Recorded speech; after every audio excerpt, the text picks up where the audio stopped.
Connaissance qui libère.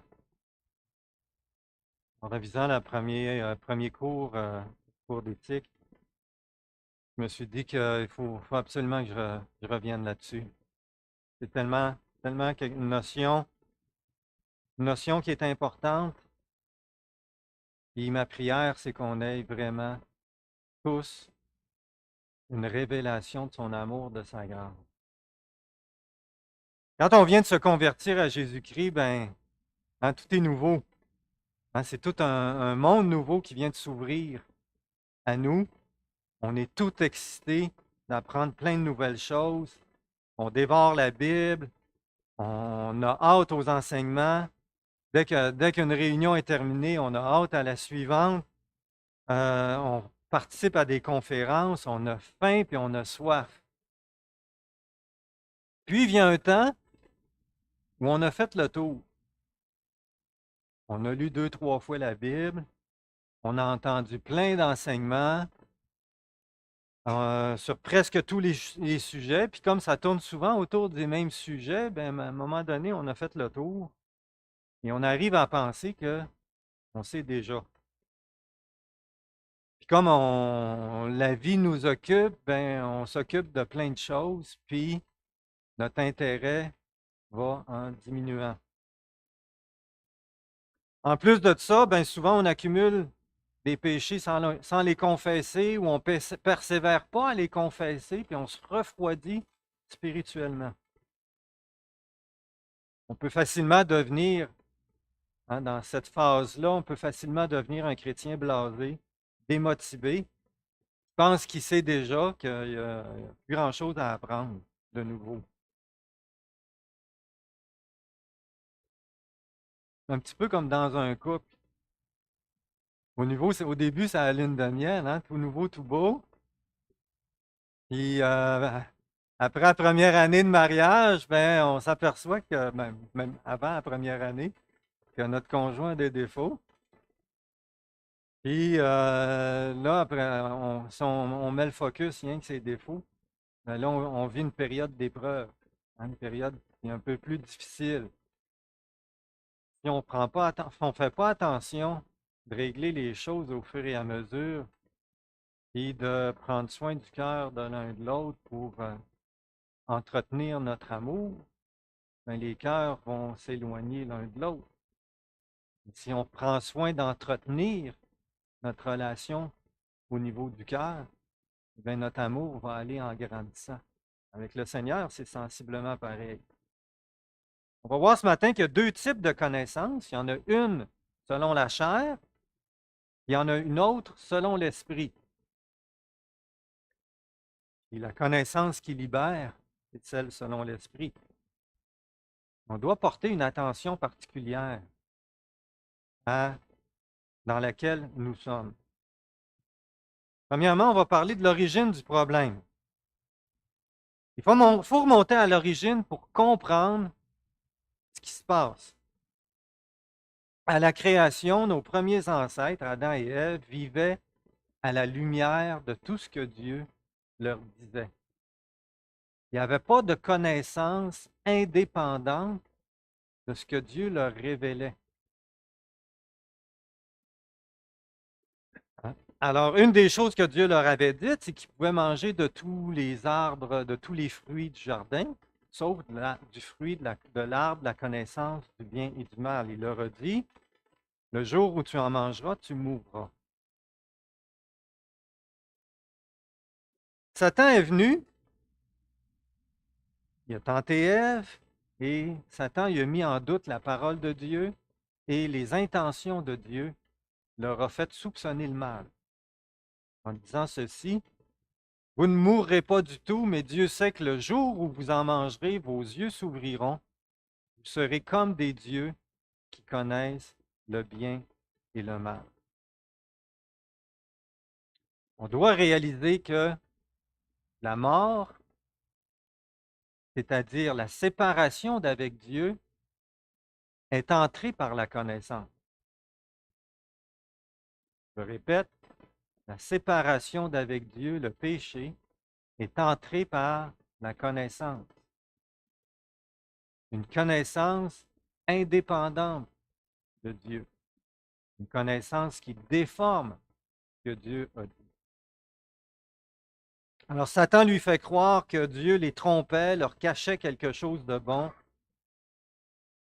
Et depuis la chute, l'humanité vit dans une connaissance qui est séparée de Dieu, indépendante de Dieu, et qui élève son cœur pour décider chacun décide par lui-même ce qui est bon, mal. Ça revient à la divinité, à s'élever au rang de Dieu. C'est Dieu qui nous dit qu'est-ce qui est bien et mal. Quand on décide par nous-mêmes ce qui est bien et mal, on s'élève d'une façon arrogante à, à la divinité, sans l'être. Alors, une connaissance qui s'élève contre Dieu et qui le conduit à douter de la parole de Dieu, à douter des intentions de Dieu, soupçonner le mal et à s'élever contre Dieu. Donc, toute leur vie, les hommes et les femmes développent une connaissance qui s'élève contre Dieu et qui lui fait penser toutes sortes de réflexions du genre, je sais ce qui est bon pour moi et Dieu n'a pas à me dire quoi faire. L'indépendance, l'arrogance. C'est ainsi que dès la première génération, le fils d'Adam et Ève, Caïn, il a été jaloux et en colère contre son frère, puis il l'a assassiné. Et en quelques générations, la situation a dégénéré au point que Dieu dit, l'Éternel vit que la méchanceté de l'homme était grande sur la terre, chaque jour son cœur concevait que des pensées mauvaises.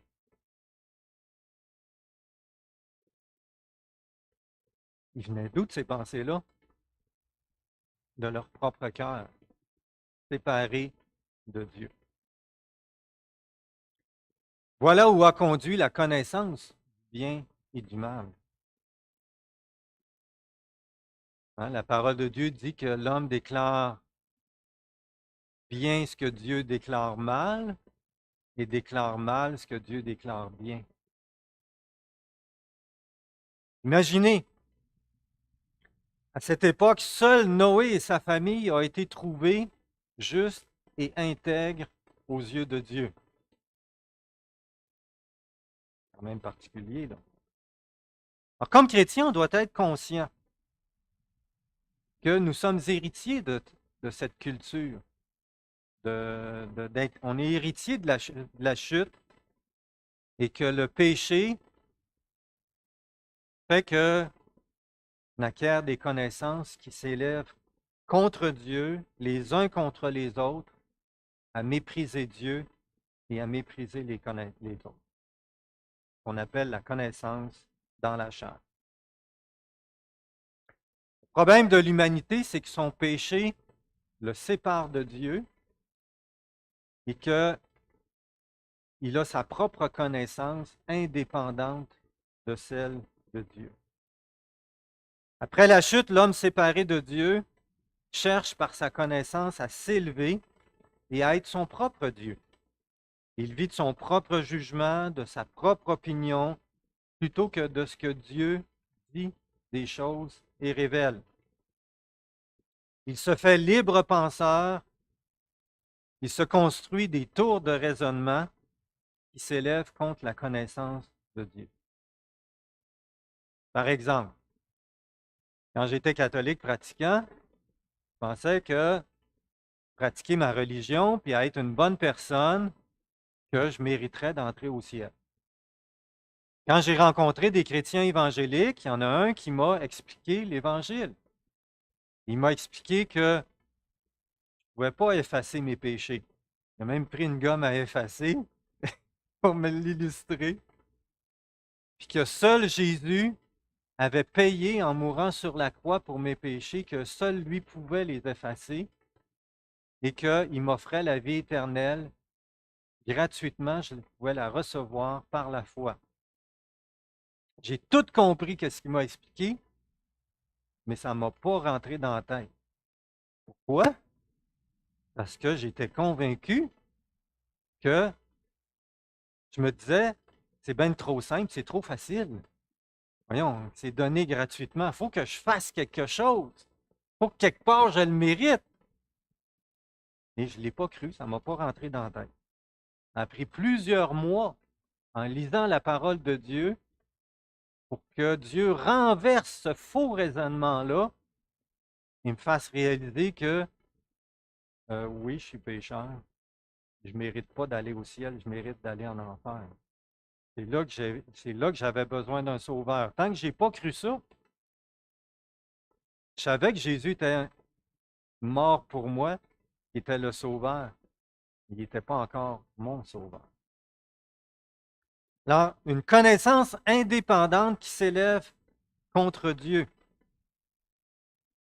Qui a déjà cru ici suite à une épreuve? Pas obligé de lever la main. Hein. Mais qui a déjà cru que suite à une épreuve, que Dieu lui en voulait l'écraser, le punir méchamment? J'ai entendu ça souvent. Notre conception de Dieu, séparée de lui, nous porte à soupçonner le mal, à douter des intentions de Dieu et à tirer de fausses conclusions. Et au final, ça nous éloigne de Dieu.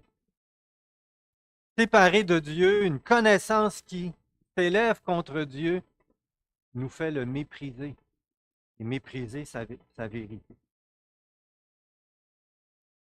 Il en est de même pour toute connaissance sur Dieu, sur la Bible, sur la vie chrétienne qui est reçue dans la chair. Le mot chair ici est utilisé dans la Bible en opposition à l'esprit. La chair, c'est tout ce qui vient de l'homme naturel, qui est dépourvu de l'Esprit de Dieu, comme dans l'expression l'homme n'est que chair. Là, on parle ici des non-sauvés, ceux qui ne sont pas nés de l'Esprit. Soit que peut être utilisé aussi pour ceux qui sont nés de l'Esprit, mais qui l'ont attristé ou éteint, puis qui ne sont pas conduits par l'Esprit, mais par leur naturel. Même si on est né de l'Esprit Saint, on reste avec notre chair pareil. L'Esprit Saint ne vient pas, il vient pas convertir la chair, il vient la soumettre. C'est différent.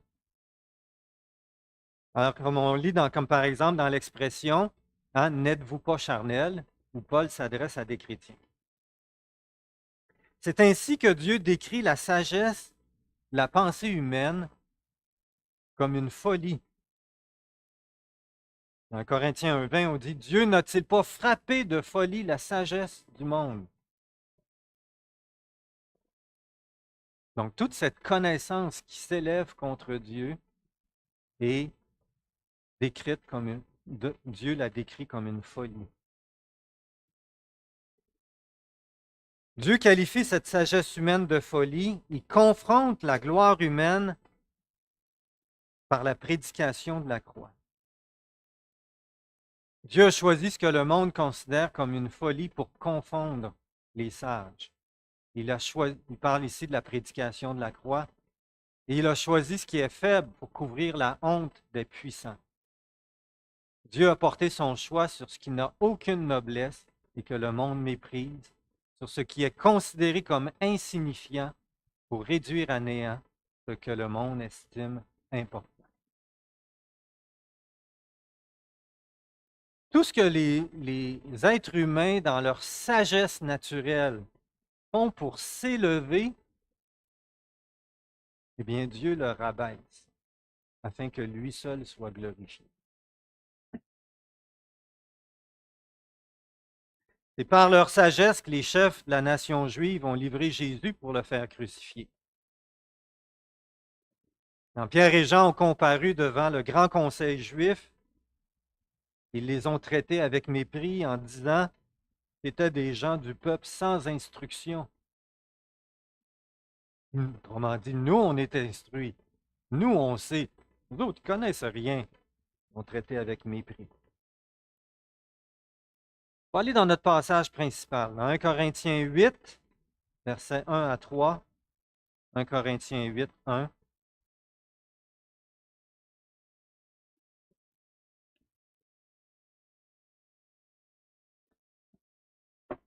Pour ce qui concerne les viandes sacrifiées aux idoles, nous savons que tous, nous avons de la connaissance. La connaissance enorgueillit, mais l'amour édifie. Si quelqu'un pense connaître quelque chose, il n'a pas encore connu comme il faut connaître.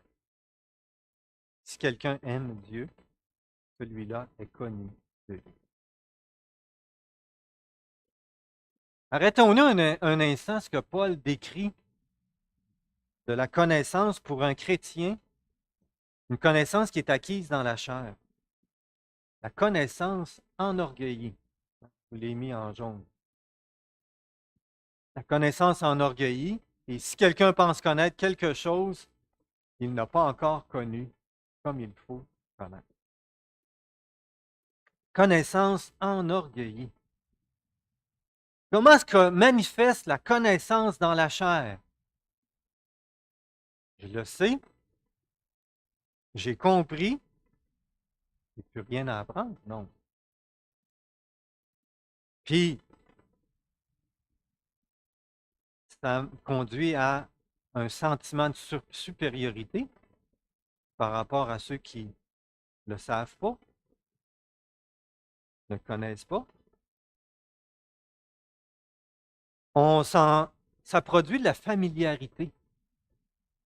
Ah, je sais déjà tout ça. Je me rappelle, j'étais à une rencontre de pasteurs, et on avait une petite méditation biblique, et le frère apporte une méditation dans Jean 11, la résurrection de Lazare. Je venais de prêcher sur ce chapitre-là. La première pensée qui me vient en tête, c'est je viens de prêcher là-dessus, je sais déjà tout ça, ça va-tu être plate, je vais m'ennuyer un matin. Première pensée que j'ai eue, c'est une pensée selon l'esprit, ça. Mais non, c'est une pensée selon la chair. Heureusement, je pense que le Saint-Esprit m'a repris. Je me suis dit, non, c'est pas vrai. Le Seigneur peut m'édifier, toucher mon cœur par l'entremise de son serviteur. Ben, je l'ai écouté attentivement. J'ai été agréablement surpris. Il l'a apporté d'une façon complètement nouvelle, un angle que je n'avais pas vu. Ça a été vraiment une bénédiction. Mais la connaissance selon la chair, on devient familier et indifférent. On sait déjà tout ça. On l'a déjà lu. On pense connaître. On devient arrogant, suffisant et méprisant avec ceux qui ne savent pas ou qui ne pensent pas comme nous. Cet orgueil produit l'indifférence et il produit la chicane, la division. Mais c'est fait que tu ne crois pas la même affaire que moi. C'est tellement évident. Voyons donc. Cet état d'esprit est très dangereux. Premièrement, parce que Dieu résiste aux orgueilleux. Alors, on va relire un passage dans Jacques 4. Dieu résiste aux orgueilleux, mais il donne sa grâce aux humbles. Soumettez-vous donc à Dieu. Résistez au diable et il fuira loin de vous. Approchez-vous de Dieu, il s'approchera de vous. Purifiez vos mains, pécheurs, et nettoyez vos âmes partagées, vos cœurs, âmes partagées. Reconnaissez votre misère, menez deuil, pleurez. Que votre rire se change en deuil et votre joie en tristesse. Humiliez-vous devant le Seigneur et il vous élèvera. Le diable utilise la connaissance dans la chair pour nous rendre orgueilleux et indépendants de Dieu. Alors, soit qu'on résiste au diable, soit qu'on résiste à Dieu. Mais ici, le texte dit que Dieu résiste aux orgueilleux. Ah, c'est vraiment pas une bonne chose. Fait que la connaissance dans la chair nous élève, rend orgueilleux, et là, Satan se sert de ça pour détruire, nous rendre indépendants de Dieu, séparés de Dieu et détruire. Alors, on doit être conscient de ça. On doit être conscient de ça et reconnaître notre misère. Reconnaître que c'est naturel à chacun de nous. Il y a juste l'Esprit de Dieu qui peut nous ouvrir les yeux, nous libérer de notre orgueil et nous conduire à l'humilité. Il y a deux façons que Dieu produit l'humilité dans nos cœurs. Soit par le Saint-Esprit, soit par l'humiliation. Alors, soit qu'on l'apprend par la parole de Dieu, puis qu'on choisit de s'humilier devant Dieu, ou soit que Dieu produit des circonstances qui nous humilient. Humiliez-vous devant le Seigneur. La bonne nouvelle, il vous élèvera. Il vous élève. La connaissance qui libère. Qu'est-ce qu'on a à faire pour rester dans la chair? Rien. C'est naturel. Hein? On ne se soumet pas à Dieu, on lui tient tête, on lui résiste. On ne résiste pas au diable. On écoute ses doutes, ses mensonges. On soupçonne le mal, on ne pardonne pas. C'est toujours la faute des autres. On ne s'approche pas de Dieu avec humilité. Hein? On ne confesse pas nos péchés, on ne les abandonne pas. On se pense bien intelligent, on ne reconnaît pas notre misère, on ne s'humilie pas devant le Seigneur. Qu'est-ce qu'on a à faire pour rester dans la chair? Rien. Hein? Ouais. Et c'est là qu'on a besoin. En prendre conscience, il faut aller au Seigneur.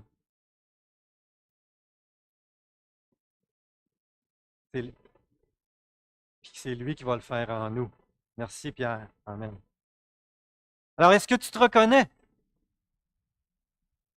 Je me reconnais une partie importante de ma vie chrétienne, et encore aujourd'hui de temps en temps. Alors, c'est facile, on n'a rien à faire. On a juste à continuer ce qu'on a toujours fait. Mais notre cœur devient indifférent et endurci. On devient dur, on devient pharisien. La connaissance selon l'orgueil, qui produit l'orgueil, conduit inévitablement à un cœur endurci et pharisien. Inévitablement. Alors, la Bible dit que l'orgueil précède la chute. Après ça, on se demande comment ça se fait que ça ne va pas bien, qu'il y a des conflits, qu'on est blessé par d'autres, qu'il y a de l'opposition. C'est pas surprenant. Celui qui sème pour sa chair moissonnera de la chair la corruption. Plein de problèmes. Celui qui sème pour l'esprit moissonnera de l'esprit la vie éternelle. La vie en Jésus-Christ. Alors, on va aller vers la bonne nouvelle, la connaissance par l'esprit. Mais l'amour édifie. Il dit un peu plus loin, mais si quelqu'un aime Dieu, celui-là est connu de lui. Connaître qui est Dieu et ce qu'il fait devrait produire un amour grandissant pour Dieu, être dans l'admiration de toutes ses œuvres et nous conduire à l'adoration. Connaissance qui libère nous conduit à une plus grande communion avec Dieu, une plus grande proximité avec Dieu, un amour, une admiration et l'adoration. Dieu nous appelle à une connaissance qui fait de nous des adorateurs en esprit et en vérité. Ce n'est pas une connaissance qui produit de l'orgueil, c'est une connaissance qui nous conduit à l'humilité dans laquelle Dieu fait tout. Rappelez-vous l'apôtre Paul, qui dans sa connaissance, avant d'être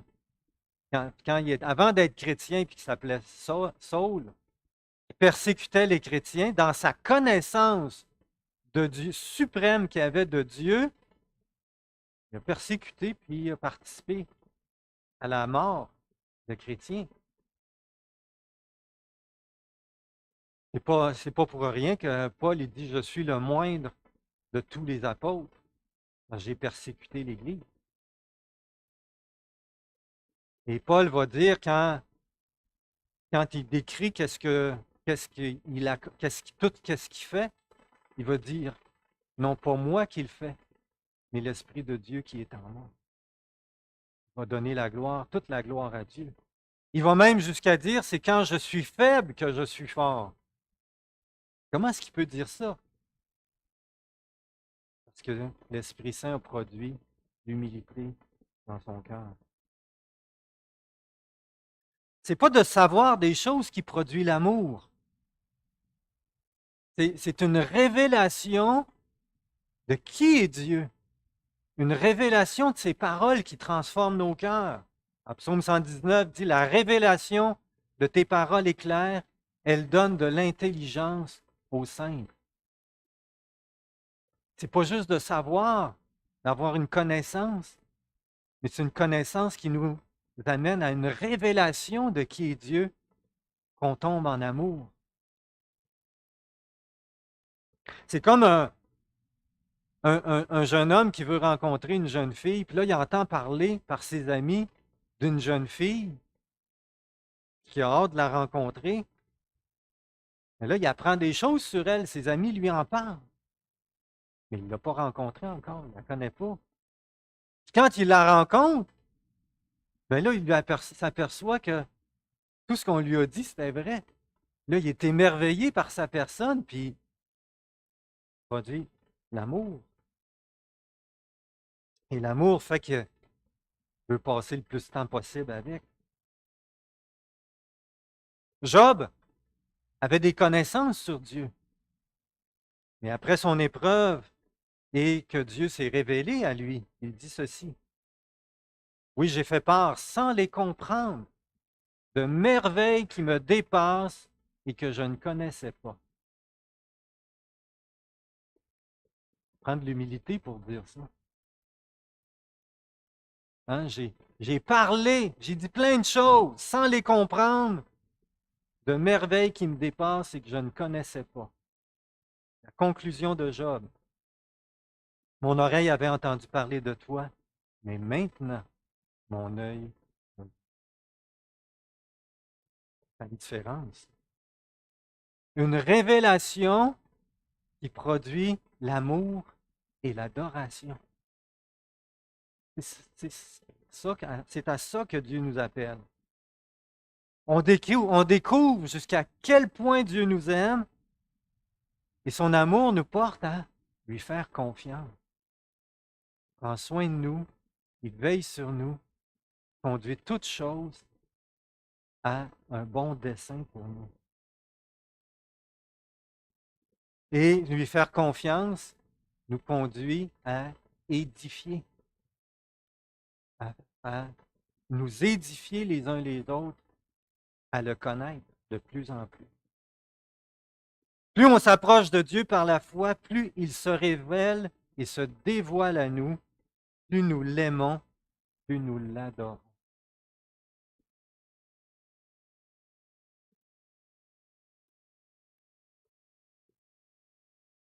Ainsi, le drame de l'humanité, c'est d'être séparé de Dieu, d'apprendre plein de choses dans la chair d'une façon qui produit l'orgueil, l'indifférence, la séparation d'avec Dieu.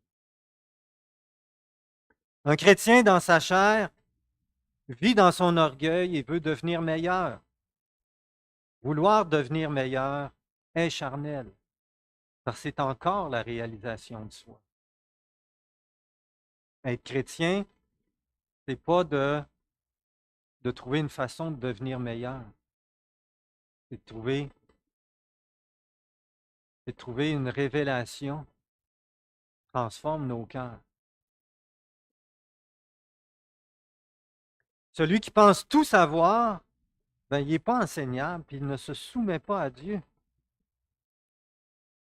Parce que le chrétien charnel est obsédé par l'idée de s'améliorer et de ne plus être trouvé en faute. C'est l'orgueil qui fait ça. L'orgueil fait en sorte que, comme chrétien, on va tout faire pour être en règle, pour bien paraître, pour plus être trouvé en faute. Puis là, ben, si on est trouvé en faute, on ne le prend pas. On n'est pas enseignable, on n'est pas répréhensible. Alors, on fait tout. Quand dans notre chair, on fait tout pour être en règle, pour pas que. Tandis que dans l'esprit, on espère être trouvé en faute. C'est-à-dire que on veut que l'esprit nous transforme à l'image de Christ. Fait que quand quelqu'un nous communique qu'il y a quelque chose qui ne va pas bien, on devrait être content que hey, je vais pouvoir l'amener au Seigneur, puis le Seigneur va pouvoir travailler là-dessus, puis me transformer, je vais être plus à l'image de Christ.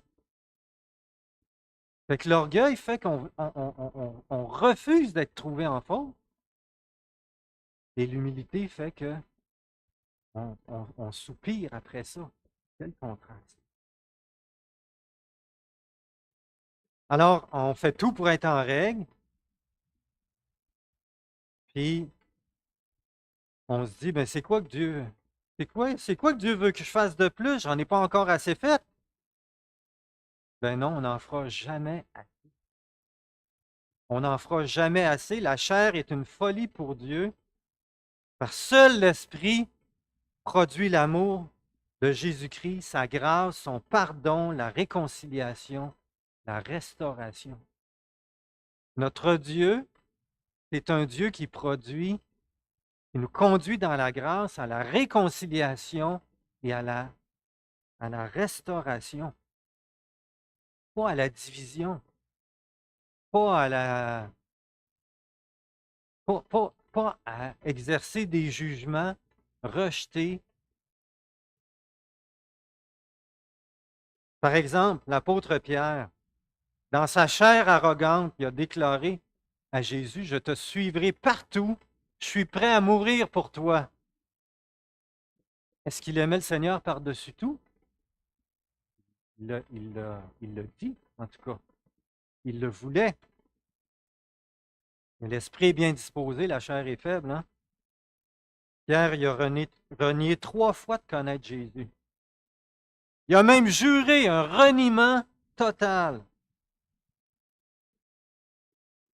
Et là, Pierre, il a été brisé. Parce qu'il l'aimait le Seigneur, il l'a exprimé. Il a fait le contraire. Pierre, il a abondamment pleuré. Qu'est-ce que Jésus a fait? Jésus sait qu'à la chair, on ne peut pas s'y fier. Il le savait, qu'est-ce qui allait arriver. Il avait même dit. Jésus, qu'est-ce qu'il a fait? Il est apparu à Pierre, certainement pour y exprimer qu'il l'avait pardonné. Par la suite, il a confié ses brebis pour qu'il en prenne soin. Il a témoigné à Pierre l'amour, la grâce, la réconciliation, la restauration. Est-ce que vous voteriez pour un pasteur chrétien qui a renié totalement de connaître le Seigneur? On ne le voterait pas, hein? Ça le disqualifie, me semble. Mais ça dépend. Si le Seigneur s'est servi de ça pour le briser dans son orgueil, c'est profondément, qui a été profondément attristé de ça, qui s'est repenti devant Dieu, Mais s'il a été brisé dans sa chair, il a compris qu'il doit absolument dépendre du Saint-Esprit, ben moi je dirais oui. Je dirais même que j'aimerais mieux un gars qui s'est disqualifié, qui a été brisé dans sa chair et qui maintenant, à cause de ça, qui est humble, qui recherche l'Esprit Saint, qu'un gars qui s'est jamais disqualifié et qui n'est pas encore brisé. C'est ce qui m'est arrivé. Dans le passé, je me suis disqualifié, j'ai été brisé, et c'est uniquement en vertu de la grâce de Dieu qu'il m'a restauré et qui m'a confié un ministère. À lui soit la gloire. En conclusion, je vous dis ceci. Ne sous-estimez jamais la puissance du péché dans la chair pour produire la séparation d'avec Dieu, pour être indifférent à sa parole, à sa volonté et aux frères et sœurs pour les servir. Ne sous-estimez jamais la puissance de la chair. Mais en même temps, ne sous-estimez jamais la puissance du Saint-Esprit pour vous révéler l'amour et la grâce en Jésus-Christ.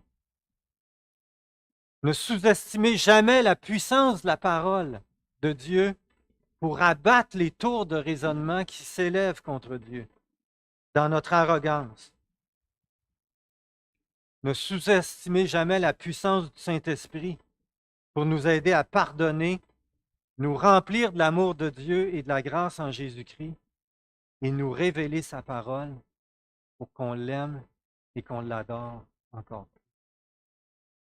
Prions.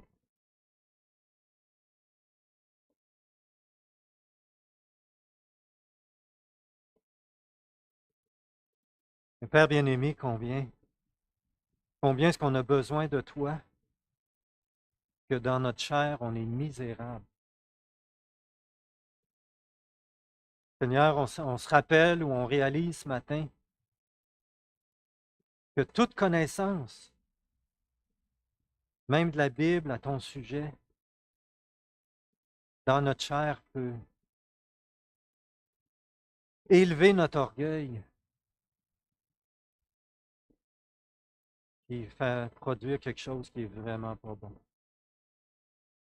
Seigneur, on est misérable sans ton esprit, sans une conviction profonde de péché. Seigneur, on a besoin de toi. Nous t'en prions, révèle-nous, accorde-nous d'avoir une révélation de ta grâce, de ton amour, qui suscite en nos cœurs un amour pour toi et une adoration sans fin. Seigneur, nous te demandons de le faire. Nous te demandons de mettre en lumière dans nos cœurs, dans nos vies, comment est-ce qu'il y a encore de l'orgueil. Nous